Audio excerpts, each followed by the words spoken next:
Welcome back to another technical deep dive here in the Debug Zone. Today we're tackling a big question and breaking it down with insights from other users.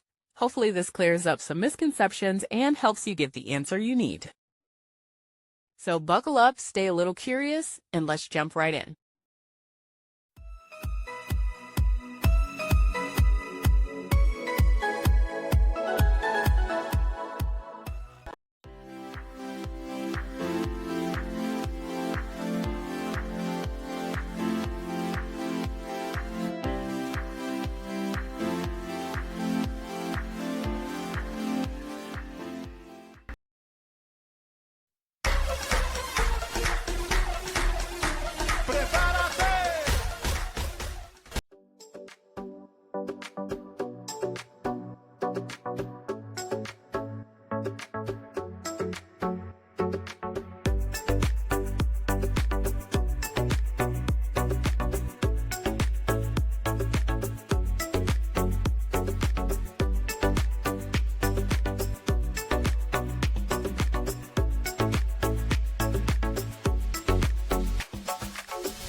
And that's a wrap.